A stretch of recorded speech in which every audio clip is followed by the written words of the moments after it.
1 Chroniques, chapitre 15. David se bâtit des maisons dans la cité de David. Il prépara une place à l'arche de Dieu et dressa pour elle une tente. Alors David dit, « L'arche de Dieu ne doit être portée que par les Lévites, car l'Éternel les a choisis pour porter l'arche de Dieu et pour en faire le service à toujours. » Et David assembla tout Israël à Jérusalem pour faire monter l'arche de l'Éternel à la place qu'il lui avait préparée. David assembla les fils d'Aaron et les Lévites. Des fils de Kehath, Uriel le chef et ses frères, 120. Des fils de Merari, Azaja le chef et ses frères, 220.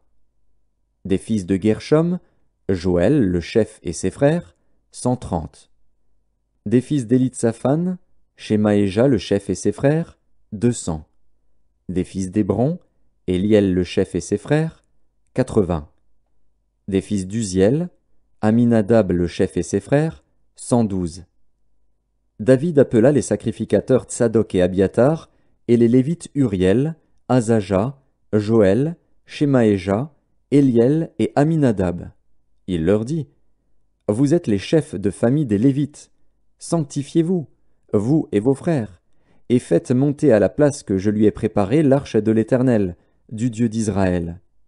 Parce que vous n'y étiez pas la première fois, l'Éternel, notre Dieu, nous a frappés, car nous ne l'avons pas cherché selon la loi. » Les sacrificateurs et les Lévites se sanctifièrent pour faire monter l'arche de l'Éternel, du Dieu d'Israël. Les fils des Lévites portèrent l'arche de Dieu sur leurs épaules avec des barres, comme Moïse l'avait ordonné d'après la parole de l'Éternel. Et David dit aux chefs des Lévites de disposer leurs frères les chantres avec des instruments de musique, des luths, des harpes et des cymbales, qu'ils devaient faire retentir de sons éclatants en signe de réjouissance. Les Lévites disposèrent Éman, fils de Joël, parmi ses frères, Asaph, fils de Bérekia. Et parmi les fils de Merari, leurs frères, Étan, fils de Cushaja. Puis avec eux leurs frères du second ordre Zacharie, Ben, Jaaziel, Shemiramoth, Jéhiel, Uni, Eliab, Benaja, Maazéja, Matissia, Éliphélé et Miknéja, et Obed-Édom et Jéhiel, les portiers. Les chantres Éman, Asaph et Étan avaient des cymbales d'airain pour les faire retentir.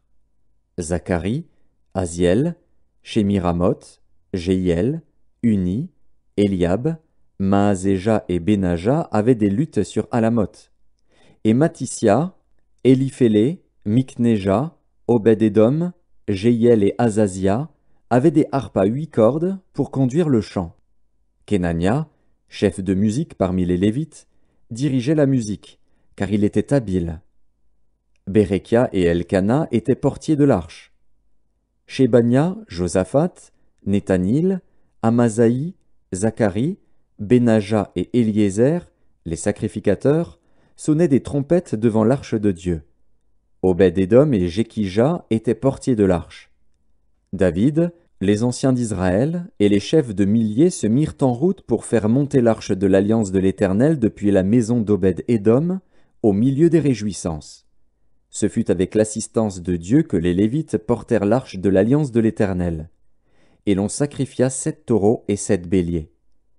David était revêtu d'un manteau de bisus, il en était de même de tous les Lévites qui portaient l'arche, des chantres, et de Kenania, chef de musique parmi les chantres.